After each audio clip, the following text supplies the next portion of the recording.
Kafroska, putriku.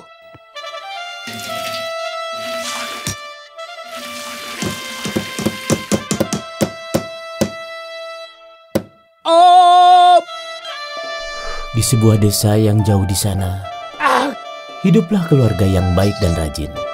Mereka punya seekor sapi bernama Buryonka dan putrinya Kafroska.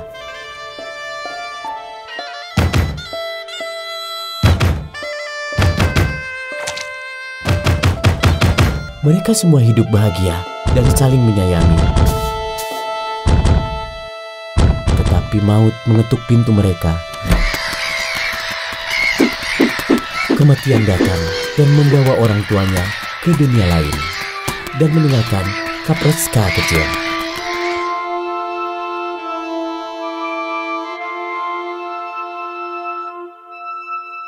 Dan Kafroska kini menjadi yatim piatu. Hanya sapi yang tersisa setia bersamanya dan menjaganya.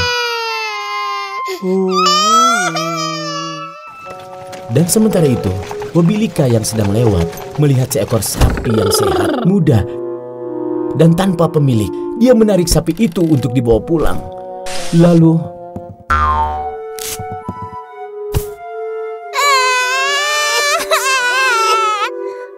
akan kubawa pulang anak ini ke rumah. Ini tempatmu.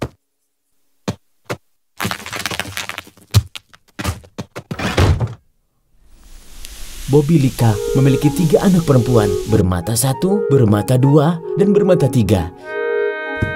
Ini dia anak-anak, perkenalkan si yatim piatu, Kafroska. Dia akan tinggal di Kafroska.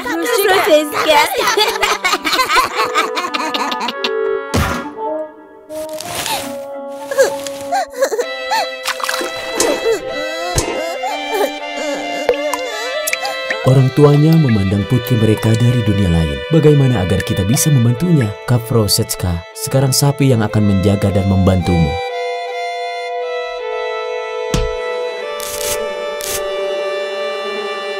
Kafroska!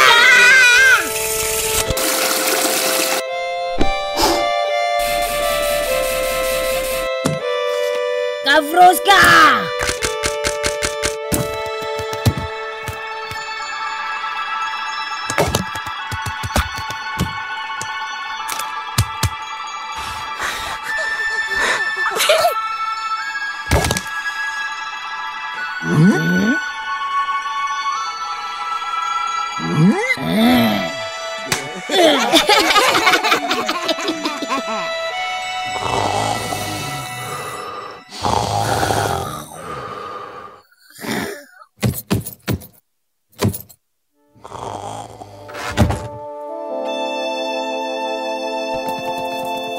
Mereka memukuliku, Buryonuska. Aku sungguh sedih. Jangan biarkan aku menangis. Jangan menangis, Kafroska. Masuklah ke telingaku dan keluarlah dari sisi yang lain.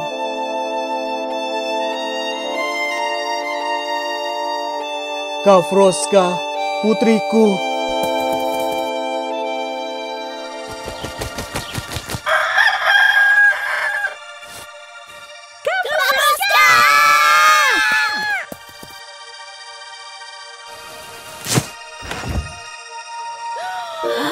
Hah?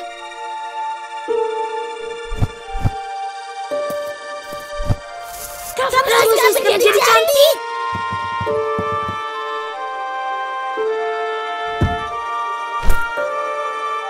Kenapa pipimu kemerahan? Kenapa rambutmu jadi panjang? Kenapa matamu bersinar? Lalu Bobilika berpikir, bagaimana bisa gadis itu menjadi cantik hanya dalam 1 malam? Sepertinya seseorang membantunya. Lalu dia memberi gadis itu tugas yang tak mungkin dapat diselesaikannya. Menenun baju, membuat kapur, dan memutar tabung. Kerjakan pagi hari. Dan dia menyuruh si mata 1 untuk mengawasi anak yatim itu. Bobilika dan putri-putrinya iri dengan kecantikanku. Mereka ingin membuatku lelah dengan memberi tugas yang tidak mungkin kukerjakan. Kafroska, katakan, siapa yang membuatmu menjadi cantik? izinkan aku untuk mengepang rambutmu. Mata mengantuk, mata tertidur.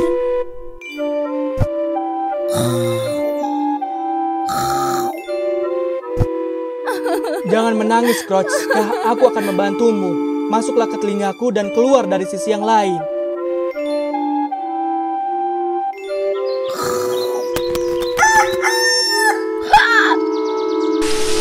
Bobelika mengharapkan jawabannya, tapi sia-sia. Si mata satu tidak tahu apa-apa. Bobelika mengambil tugas itu dan memberikan 5 keranjang baru lagi untuk dikerjakan. Dan dia menyuruh si mata dua untuk mengawasi anak yatim itu. Mata tidur, mata mengantuk. Tapi si dua mata juga tidak tahu apa-apa. Bobelika menjadi marah dan memberi Kafroska lebih banyak tugas daripada yang sebelumnya. Mata tidur, mata mengantuk. Tapi Kafrosechka lupa bahwa saudari bungsunya bermata 3.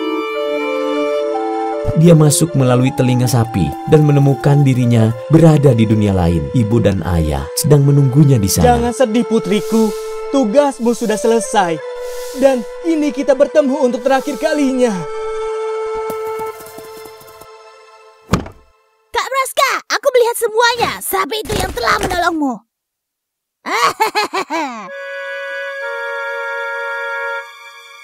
Kita akan potong sapi itu. Jangan menangis, Krotska. Jangan makan dagingku. Kumpulkan tulangku lalu kuburkanlah.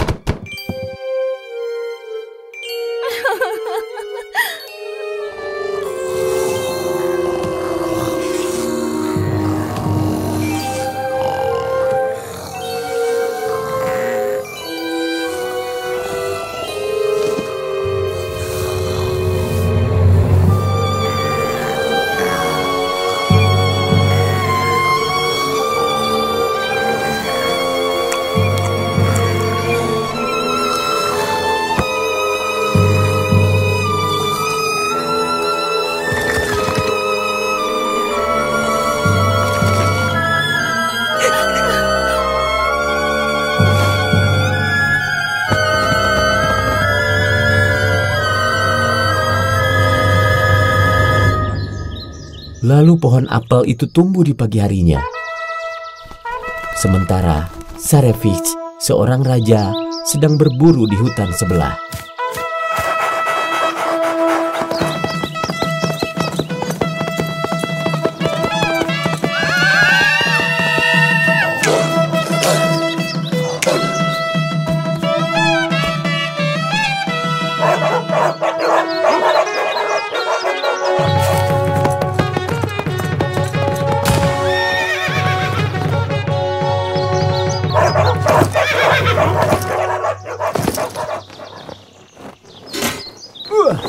Pohon apel yang bagus.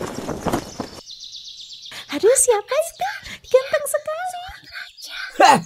Gadis-gadis, siapa yang bisa memberikan apel ini untukku?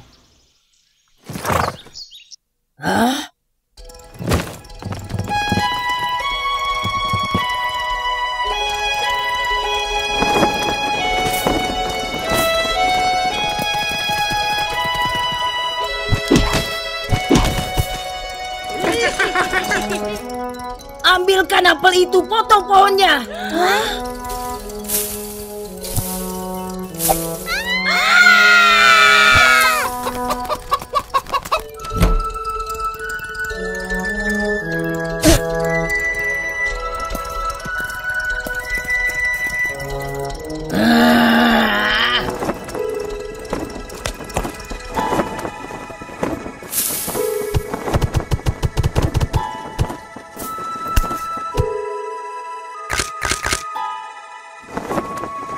Tuanku, ini apel untukmu. Kumpulkan barang-barangmu gadis, bawa gaun dan selimutmu. Kita akan pergi ke istana. Raja yang terhormat, aku tidak punya apa-apa. Aku tidur di tikar dan selimutku hanyalah anyaman. Aku punya banyak barang bagus di sana.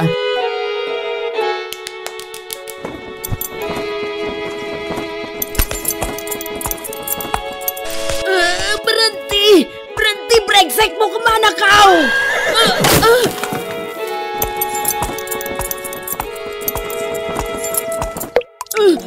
Kau telah membawa ular yang akan menggigitmu.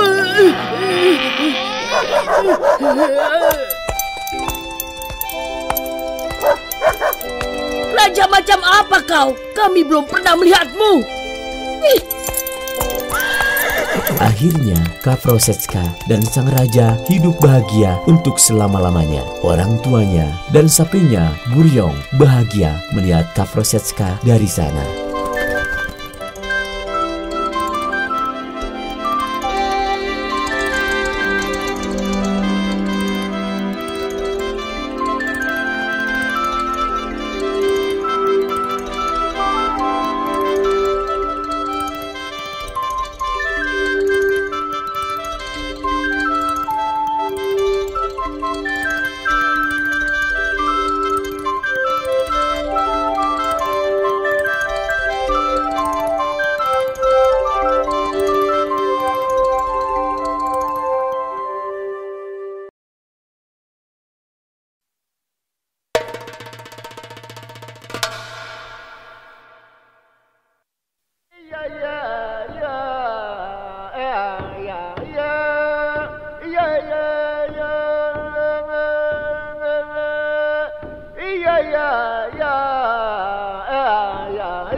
Dahulu kala hiduplah seorang pemburu dan beruang.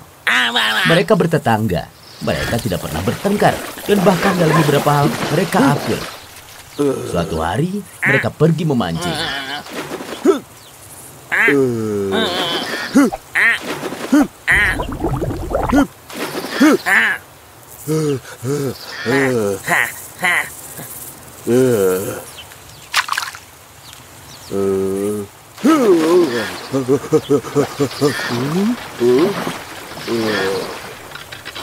Dan mereka menangkap satu ikan yang sangat bagus. Ikan yang sangat besar. Tetapi mereka tidak bisa membaginya dan mulai berdebat. Beruang berkata dia yang telah menangkapnya. Dan pemburu pun berkata itu miliknya. Setelah mereka bosan berdebat, lalu duduk di dekat ikan. Dan mereka tidak tahu harus berbuat apa. Ayo kita berdongeng. Dongengan yang bagus akan mendapatkan ikannya. Oke, tentang apa? Dongeng tentang gagak misalnya. Tapi aku yang duluan. Nah, dengarlah. Cerita ini sudah lama sekali. Bahkan kakek buyutku belum lahir saat itu. Jadi ada seekor burung hantu dan seekor burung gagak yang hidup bersama. Mereka berteman. Mereka sangat akur. Mereka berburu bersama. Mereka berbagi segalanya. Mereka saling membutuhkan. Dan mereka berdua berwarna putih.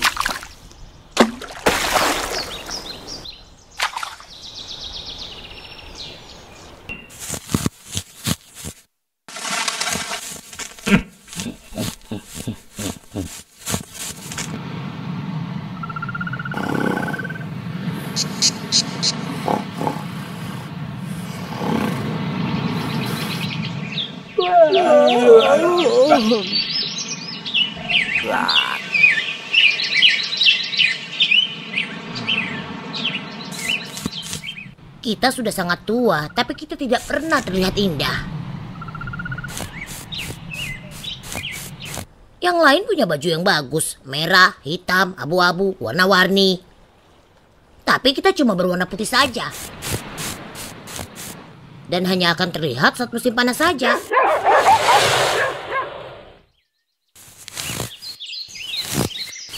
Benar sekali, tidak ada yang bisa melihat kita duduk di atas salju. Kalau begitu, kita sering chat saja. Aku duluan, setelah itu kau. Baik.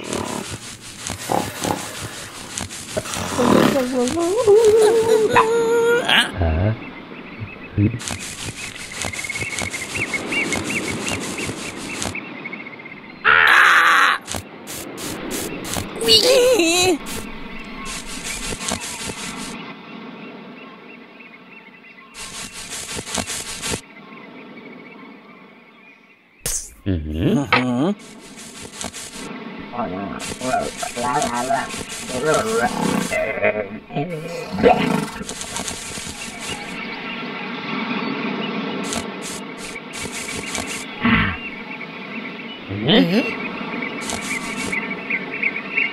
Ayo.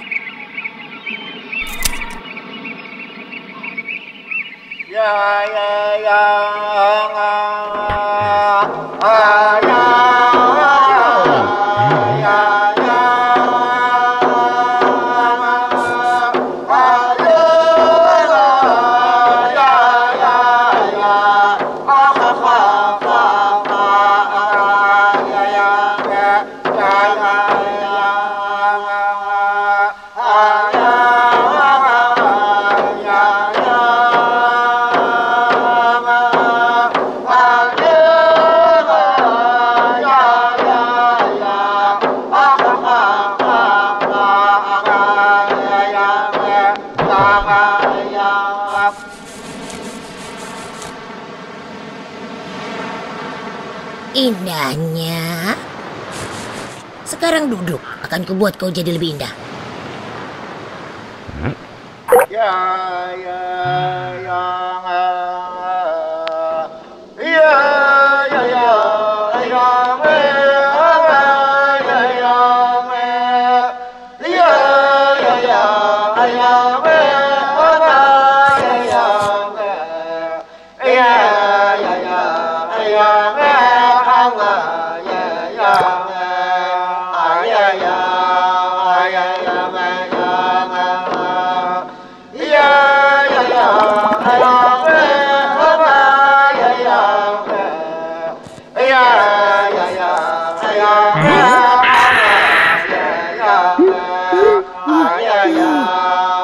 Krok, apa yang kau lakukan? Aku mengecat dengan sempurna. Sekarang kau terlihat indah. Tapi kau mengecatku jadi warna hitam. Anak-anakku nanti akan berwarna hitam juga. Bagaimana ini? Pergi! Cepat pergi! Pergi kau!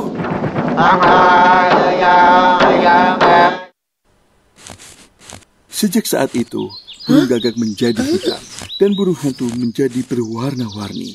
Mereka tidak berteman lagi. Si burung hantu selalu berusaha menghindar darinya. Nah, bagaimana ceritanya? Iya, cerita yang bagus. Sekarang dengarkan ceritaku.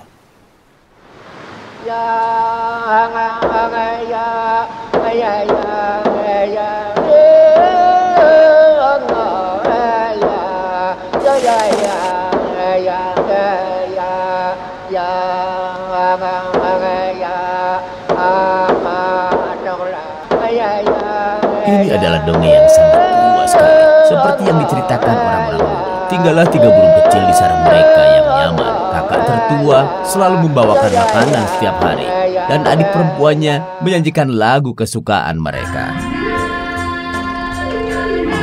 Matahari menghangatkan bumi dengan cepat dan semua burung akan senang. Saudari kita akan membawakan kita serangga, melatu, dan pengusir hama lainnya. Ayah gunalala, ayah gunalala. Gagak yang mendengarnya terbang menghampiri si anak burung dan berkata, Nyanyianmu sangat indah. Nyanyikan lagi yang lebih keras untukku. Burung gagak itu meraih lagu itu dengan paruhnya dan terbang. Dia kembali ke sarangnya, duduk dan mulai bernyanyi. Matahari menghangatkan bumi lebih cepat dan burung gagak akan memiliki banyak makanan. Tikus dan kelinci akan datang kepada kami lebih cepat. Ayah guna krok, krok. Ayah guna krok, krok. kakak burung telah pulang dan melihat adik perempuannya menangis dengan sedih. Apa? Kenapa kalian menangis? Kakak yang licik telah mencuri lagu kita. Oh, jahat sekali. Dia terbang ke arah mana? Ke sana, dekat bebatuan yang ada di atas laut. Jangan menangis, aku akan minta tolong pada seseorang.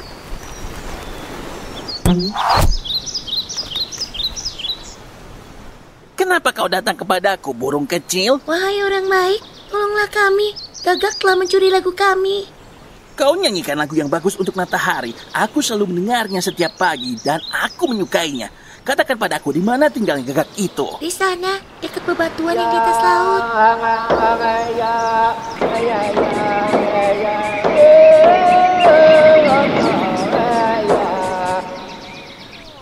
Sementara itu, ketika burung Gagak membuka paruhnya, menjulurkan lidahnya. Akan kuberikan kau pelajaran.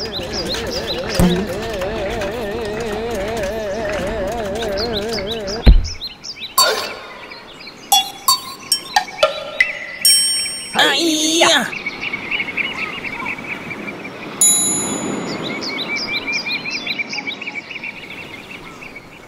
Setelah matahari terbit, burung-burung kecil itu menyanyikan lagi lagu mereka dan mengingat pemburu yang baik hati.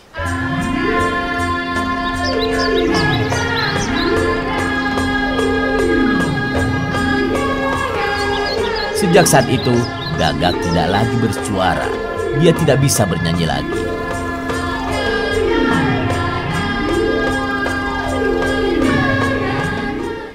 Nah, bagaimana menurutmu? Apa kau suka dengan dongengku? Ya, aku suka sekali. Dan kemudian mereka mulai berdebat. Beruang berkata bahwa dongeng pemburu lebih baik. Kata pemburu, dongeng beruanglah yang lebih baik. Mereka berdebat begitu lama dan akhirnya memutuskan untuk seri. Lalu mereka memutuskan untuk berbagi ikan. Tapi ketika mereka berbalik, ikan itu sudah tidak ada. Mereka mulai bersumpah serapah. Tetapi sia-sia. Gagak itu sudah terbang jauh. Mereka menghela napas dan pergi memancing lagi. Apalagi yang bisa mereka lakukan? Akhirnya mereka sepakat dari awal untuk berbagi semua ikan. Mereka menangkap dan menceritakan dongeng itu di rumah dengan perut yang kenyang.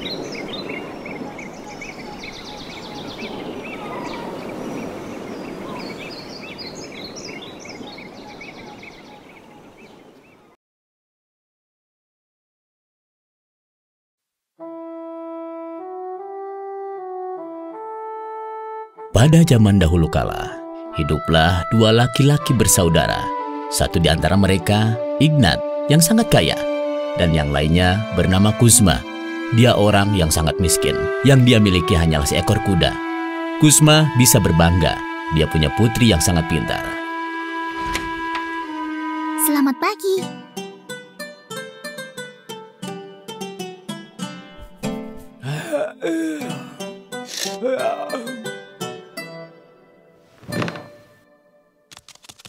Selamat pagi.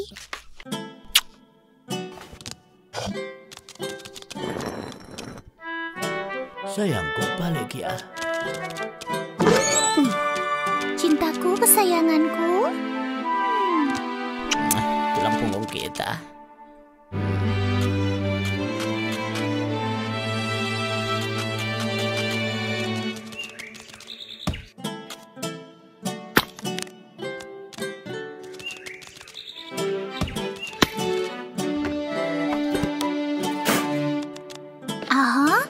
Tidak ada apa-apa di sini. Dan di sini ada apa? Di mana dia? Sungguh makan siang yang tidak enak tanpa roti. Ayah, kita sudah tidak punya lagi tepung ataupun garam. Kita harus pergi ke kota. Ayah, kau harus pinjam kereta kuda dari saudaramu. Tahan! Tangkap! Pegang kakinya! Kau salah pegang kepalanya. Jangan ajari aku. Mau kemana kau? Ke pasar di kota, membeli beberapa tepung dan garam. Aku mau pinjam keretamu. Tepung dan garam. Kau tahu apa? Sebaiknya kita pergi ke kota bersama. Apa maksudmu bersama? Keretaku dan juga kudamu. Tentu. Ayo.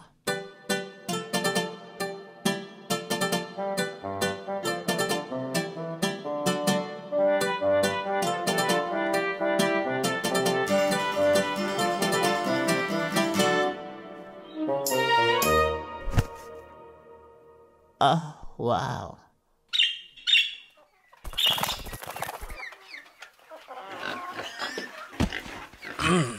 Ayo berangkat. Ayo, sayangku.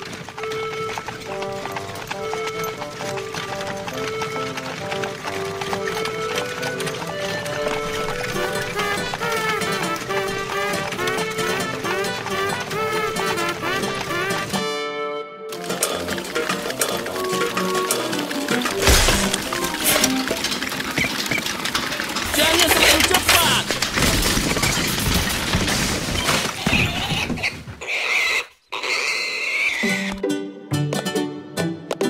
Tapi batu membuat jalan mereka tertahan. Roda terlepas dari kereta kudanya. Lalu dua bersaudara itu tak bisa sampai ke kota dan mereka harus bermalam di jalan.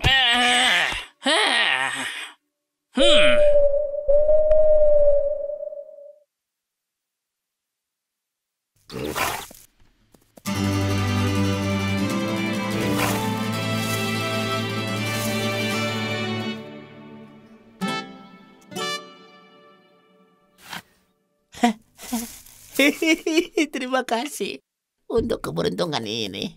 Ignat, lihat ini. Terima kasih, Tuhan. Ada apa? Wow. Keretaku punya anak kuda. Kau serius, Ignat? Kuda yang sangat lucu, bukan? Bagaimana bisa?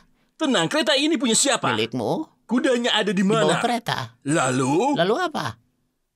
Kuda ini adalah anak dari keretaku. Ini kan anak kuda. Sudah kubilang kereta ini pemiliknya. Hah? Bagaimana mungkin? Ini kudaku. Tidak, itu milikku. Punyaku. Milikku. Punyaku. Milikku. Punyaku. Kita ke pengadilan saja. Ayo kita pergi. Ada apa ini? Ada apa? Harap tenang semuanya. Dengarkan keputusan hakim. Oh, berdasarkan hukum yang berlaku di negeri ini dan dilindungi oleh kebijaksanaan Tuanku yang mulia Tsar, pengadilan tinggi telah memutuskan bahwa seekor hewan selalu lahir dari hewan juga. Yang artinya bahwa anak kuda telah lahir dari induknya. Oleh karenanya, dialah satu-satunya pemilik yang sah. Pemiliknya adalah...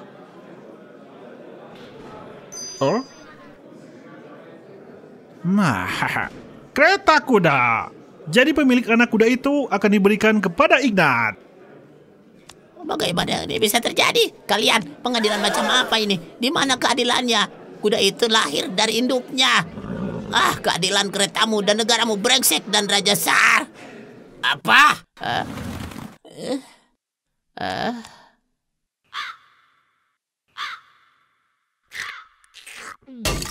Kau tahu apa yang terjadi untuk umpatan itu?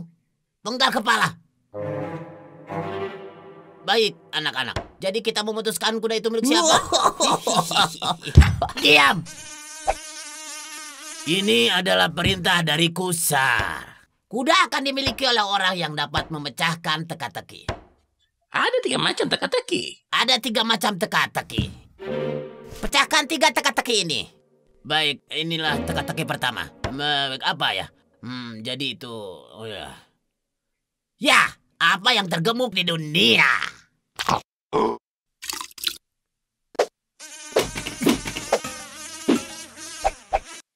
Apa? Apa yang tercepat di dunia? Dan apa yang terlembut di dunia? Kau harus punya jawabannya sampai besok. Apa yang tergemuk? Apa yang tercepat? Hus!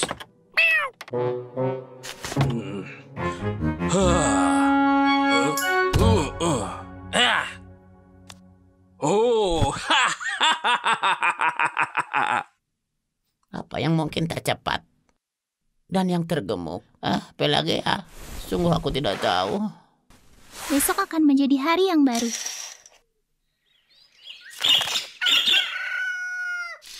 Ini sudah siang, Ayah. Bangun. Raja Sar menunggu. Aku sudah mendapatkan jawaban teka-tekinya.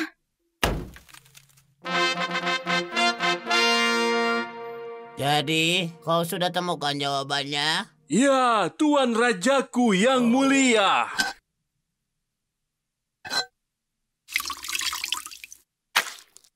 Kalau begitu jawablah, apa yang tergemuk di bumi? Ya, Tuanku yang mulia. Babi milik kerajaan Tuanku yang mulia. Oh.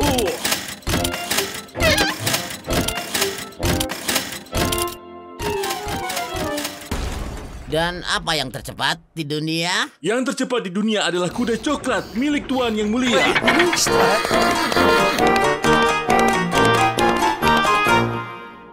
Dan lalu apa teka-teki ketiga ya? Apa yang terlembut di dunia? Bulu tempat tidur kerajaanmu yang mulia. Baiklah, sekarang apa jawabanmu? Yang terlembut, tuanku, adalah tangan. Seberapapun lembutnya bantalmu, selalu kau letakkan tanganmu di bawah kepala. Yang tercepat adalah pikiran, tuanku Sar. Pikiran? Dia dapat terbang menjelajahi dunia dalam beberapa detik, dan yang tergemuk adalah tanah. Apa? Kau salah.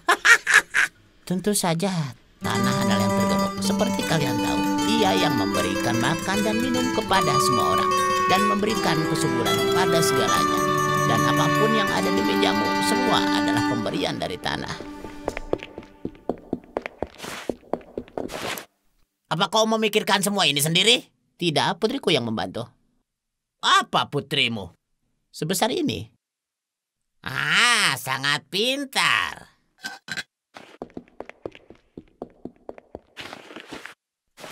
Jika menurutnya dia pintar, suruh dia ke sini. Dan pastikan dia tidak duduk di pelana kuda. Tapi juga tidak di kaki. Dan tidak berpakaian, tapi juga tidak telanjang. Kau kupikir dulu. Tanpa hadiah, tapi dengan hadiah.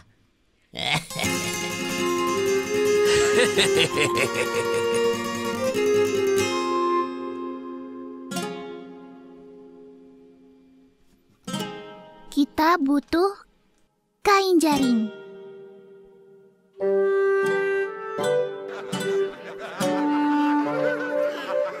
Ada apa? Apa itu?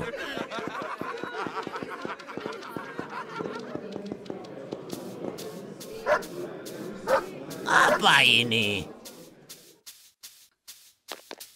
Dia sudah diberitahu untuk datang tanpa duduk di pelana kuda, ataupun di kakinya tidak juga berpakaian, ataupun telanjang tanpa hadiah tapi bawa satu. Ini untukmu. Hadiah? Tanpa hadiah. Wow, sangat kecil dan dia sepintar SARS.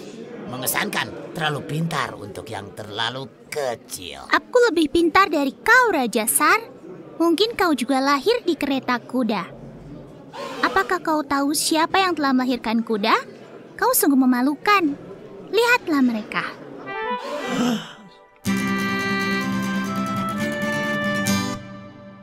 Ya, benar sekali. Ya, benar. Kuda kecil itu adalah anak dari induk kuda. Oh, tidak, Tuanku Sar.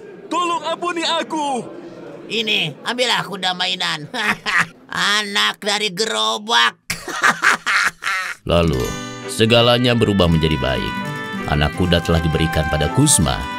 Para hakim dihukum menjaga kandang kuda. Tentu saja, sangat melelahkan di sana. Kejahatan telah kalah.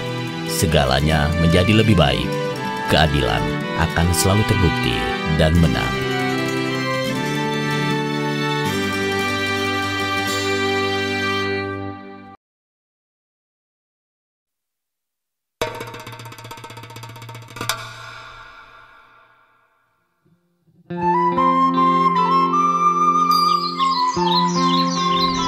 Kala itu ada seorang tukang giling yang kaya raya yang tinggal bersama istrinya di sebuah desa. Dia memiliki peternakan yang sangat besar. Mereka hidup dalam kemakmuran. Gudangnya penuh dengan jagung. Tapi mereka sangat serakah. Mereka bahkan tak mau berbagi salju di musim dingin.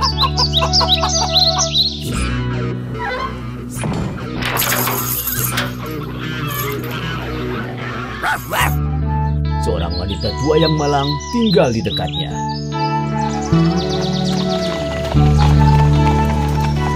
Wah, ayo jalan.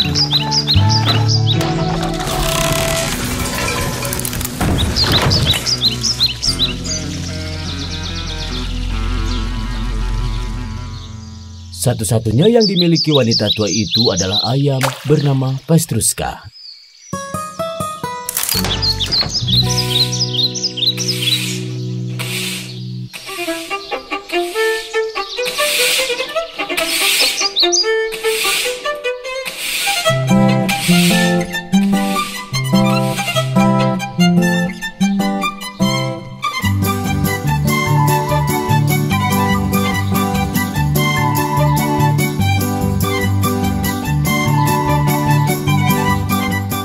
Pada suatu hari, istri si tukang giling merasa iri. Dia juga ingin memiliki ayam yang berwarna-warni. Oh, tep, tep, tep, tep.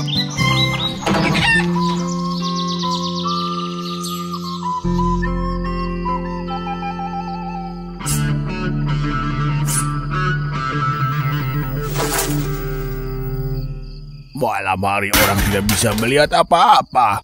Kenapa kau taruh di sini?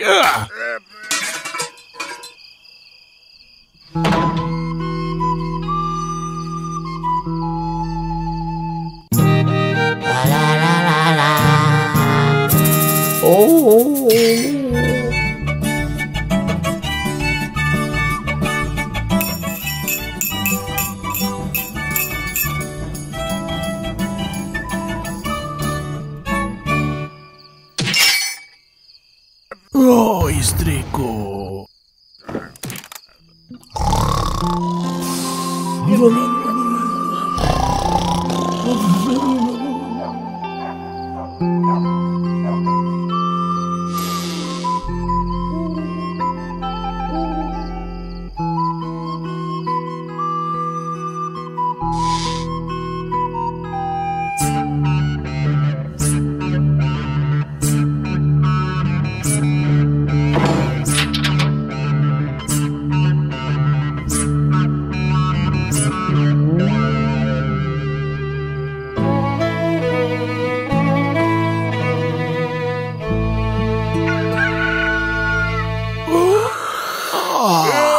Pagi harinya, ketika si pria itu bangun, dia terkejut dengan apa yang dia lihat.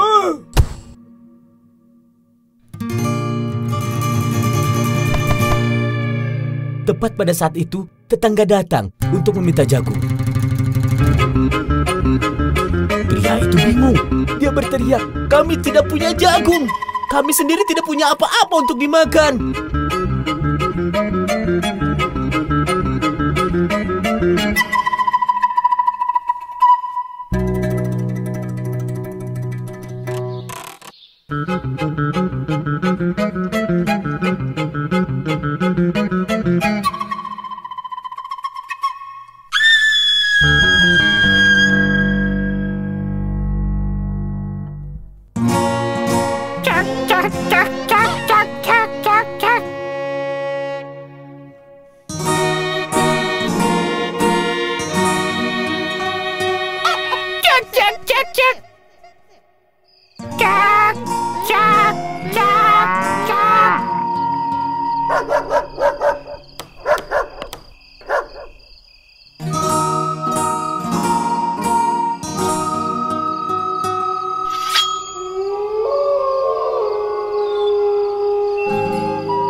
Kemudian pria itu memutuskan untuk pergi bertemu dengan seorang yang berpengalaman, si pandai besi.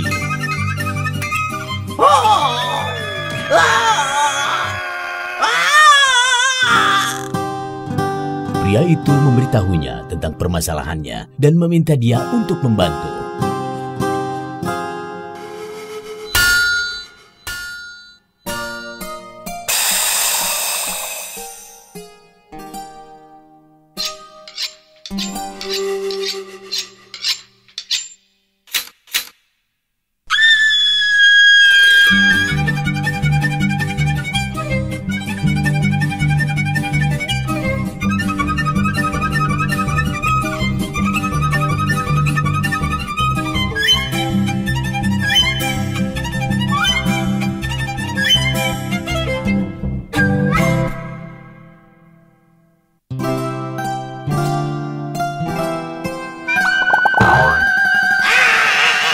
pandai besi tidak bisa membantunya. Pergilah ke tukang tong, katanya. Mungkin dia bisa membantumu.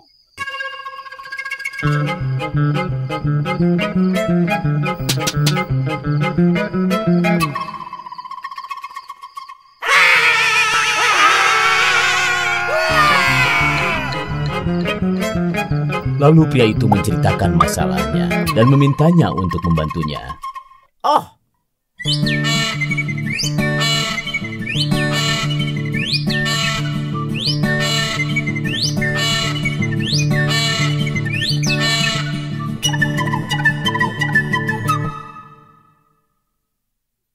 pria itu tidak menyukai ide ini. Dia tidak bisa memeluk atau mencium istrinya. Lalu si tukang tong memberitahunya untuk pergi saja ke ujung desa, menemui wanita gypsy. Mungkin dia akan tahu dari mana masalahnya berasal dan apa jalan keluar yang harus dilakukan.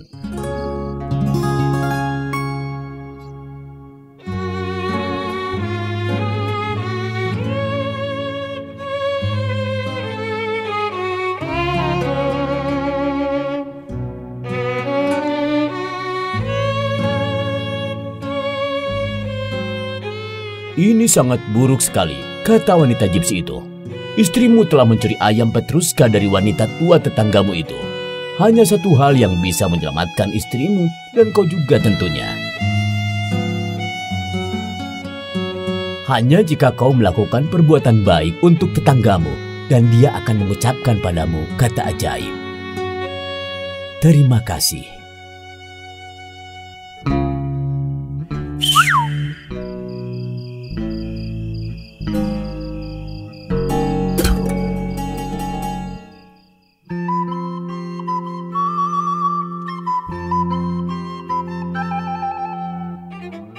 oh,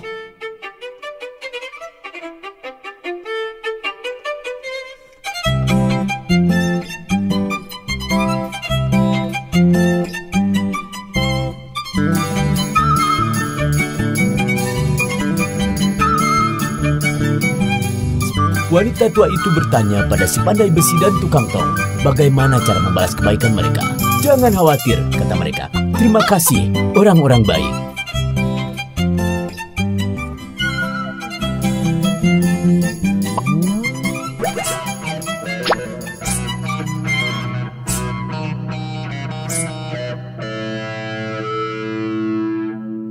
Jika kau melakukan hal baik untuk tetanggamu dan dia akan memberitahumu kata ajaib.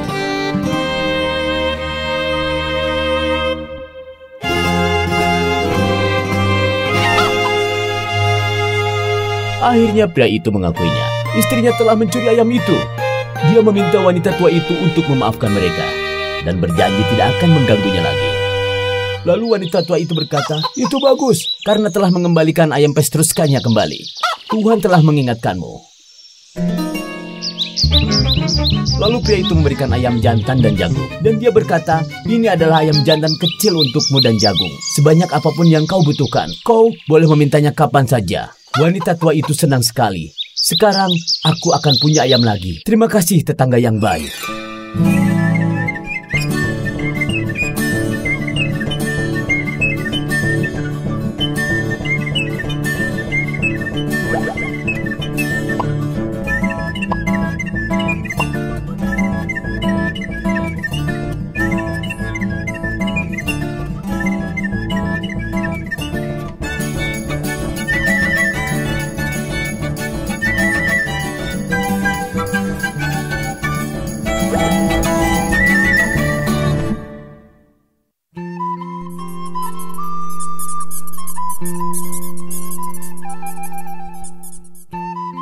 Sejak itu, istri si tukang giling tidak pernah mencuri lagi. Dan pria itu tidak pernah memperlakukan tetangganya dengan buruk lagi.